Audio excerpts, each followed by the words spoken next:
Hey guys, welcome.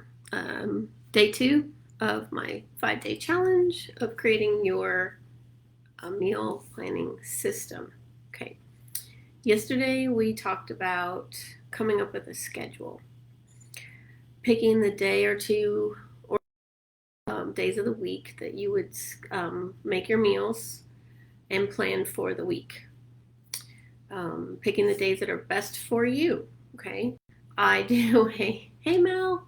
Um, I do Sundays, but that might not work for somebody. Okay, so that was yesterday. Picking the days that will make this easy for you to follow. Okay, you don't want to make it difficult because you want to form it into a new habit. Okay, so today is all about like rotating your recipes. Okay, so we all have our favorite recipes that we like to cook more often than others. We might know the recipe by heart. It's easy for us to make. It's quick. It's simple. Even if it's not, and it takes like all day to cook it, but you still love it, you will cook it more often.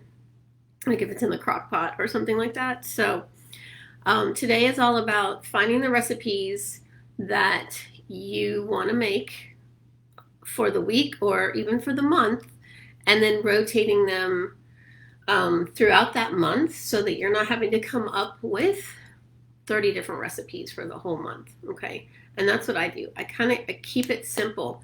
I use the same recipes, just rotate them out, alternate weeks with some things, sometimes alternate every couple or 3 weeks to do it, so that way you don't get tired of the same thing. So that will we're going to cover that today. So it's going to be the most practical part of your meal planning system, because another way to keep you from stressing out. Okay, so knowing what days you're going to cook and then also knowing what recipes you're going to cook will alleviate a lot of stress. So finding a rotating schedule of meals so that you aren't cooking the same meals every week and getting bored is crucial to keeping things interesting in the kitchen, because we all know if you keep eating the same thing over and over, you're going to be bored, and then you're just going to reach for something that's not healthy. You're going to order food or something. So your meal planning schedule needs to work for you, and that also includes enjoying the meals you make. So like yesterday we talked about picking the days that work for your schedule. Now you're going to pick the meals that work for you. Okay, you won't be able to stick with something long term if you aren't enjoying it.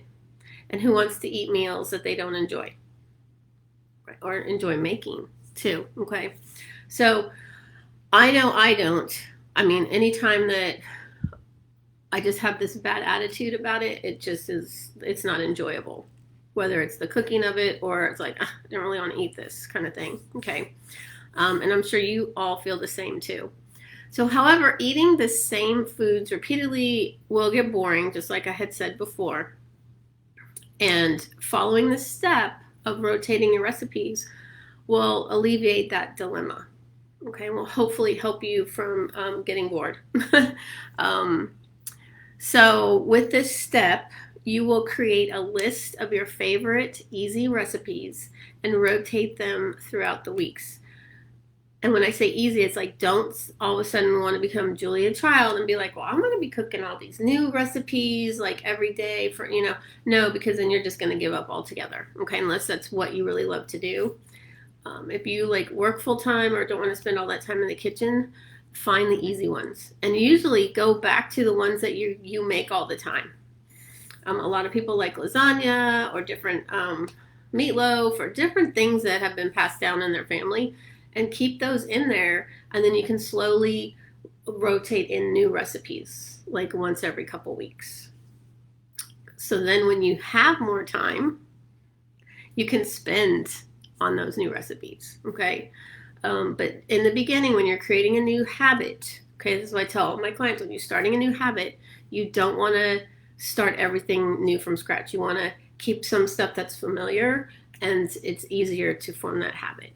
Okay, so you can easily use Pinterest to keep all your recipes in one place, or just bookmark websites or anything like that into a folder on your desktop.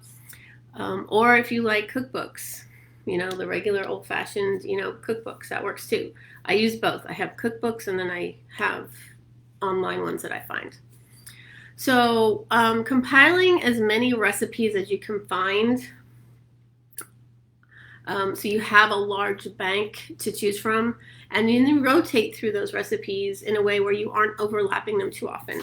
And this is what I use. Hopefully you all can see this. Sorry, hopefully you guys can see. I don't see my video anymore. I just print out a calendar. I look it up on the internet just for a free printable calendar. And I usually print one out in January for the whole year. And I use ones for different things. I use it in my business when I want to schedule things out. And this is perfect for writing out your recipes. So you don't have to buy anything elaborate. I just printed this off the internet today for free. So just Google like free 2021 calendar. And then you can write in what you want to eat that week and schedule in your leftovers. Okay. And that way you say you have about 15 recipes that you really like to use and rotate through. And that way you can do like 3, 6, 9, 12, and add even more of them in there.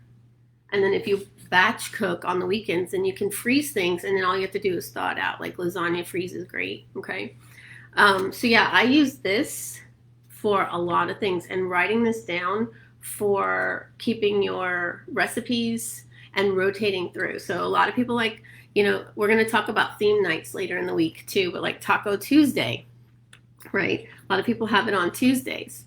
Okay. But if you don't want to, you could actually, just rotate that through and be like, no, you know what? I want a Taco Thursday or something like that. So you can plan it the way you want to, but I would definitely use a calendar to write it down, because then at a glance you can see it. And some people use it on their calendar they keep in their kitchen, so that way everyone can see it and go, oh, this is what's for dinner. There's just even planners that you can use, but I would not spend a lot of money on it. I would definitely use something free to write it down. So yeah, the first step then is to write down all the recipes that you like. And you may have not that many, but think back to years ago what you used to eat and cook and haven't cooked in a while and you still like them. I would definitely add those to the list, because the more you have, the less you're repeating those meals. Unless you really like it, and some people can eat pizza every other day. But there's some things that people are like, okay, I need to break from that. I can't eat that all the time.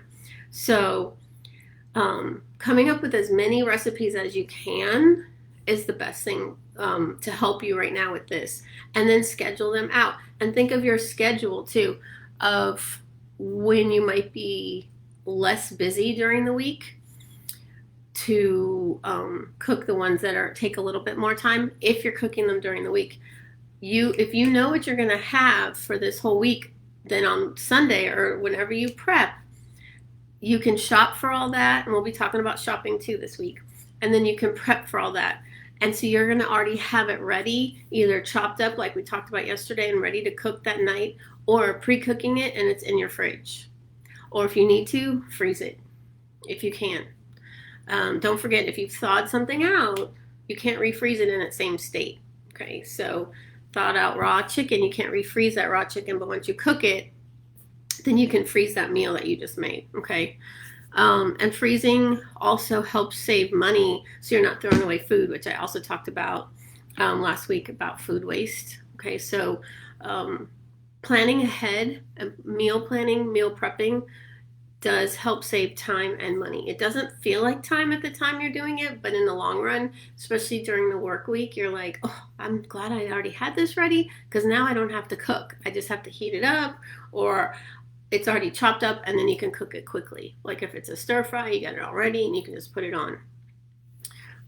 So for today's challenge, I know these are kind of short little lives. I don't want to take up too much time.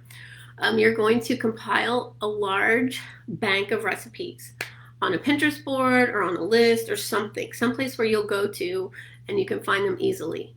Like on your phone, you can use the app and it's right there. And that way you can start rotating them. And I would write it down. Okay. I would definitely, I'm one that likes to write.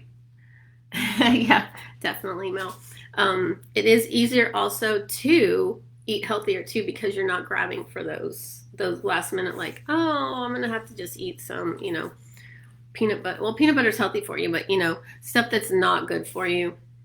Like ice cream for dinner or something like that. So, but yeah, definitely write it on the calendar, and that way you can see it, and that also you can start your list too, because that way you'll see, oh, this week I'm going to cook these meals, so I know what things I have to buy.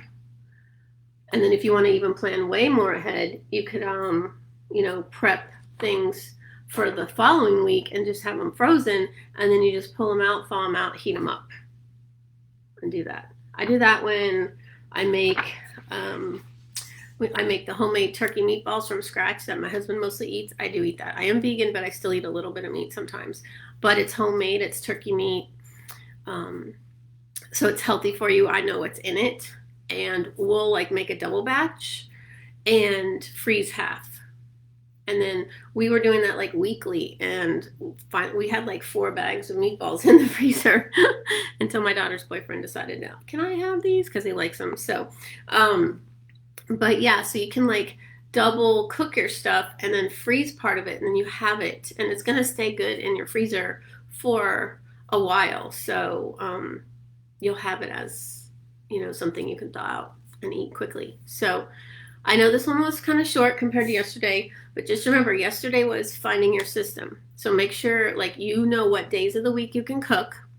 And if you want to cook during the week when you're busy working, you can prep it ahead of time and just have it already chopped and then just throw it into however you're cooking, okay? And then today was you're rotating your meals or your recipes. So I would definitely write it down because I'm visual, so I like to see that. And that way you have, it just makes it easier for you because you see what you're going to cook. You know that everybody likes it.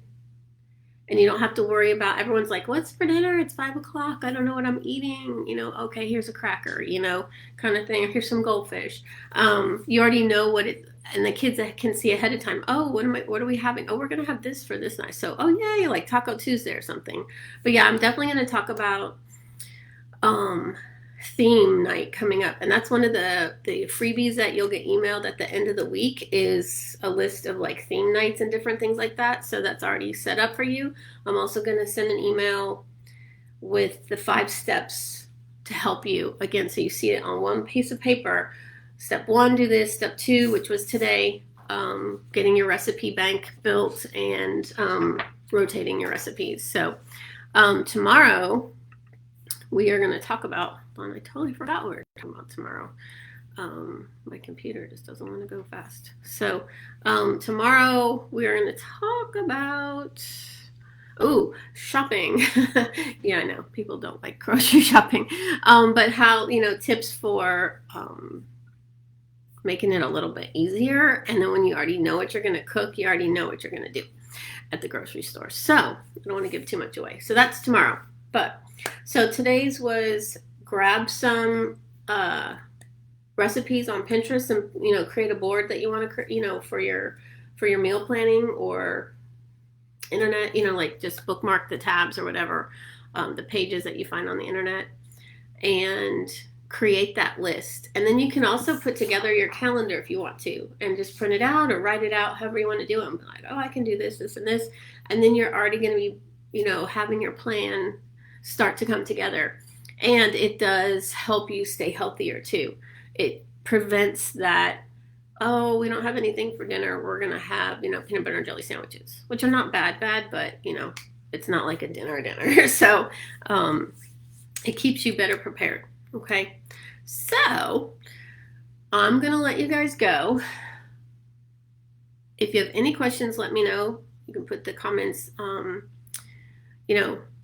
you can put the comments in the comment or message me or anything like that. I will be back on tomorrow at the same time talking about grocery shopping since you have your recipes already selected. Okay. So enjoy your evening, and I will see you guys tomorrow.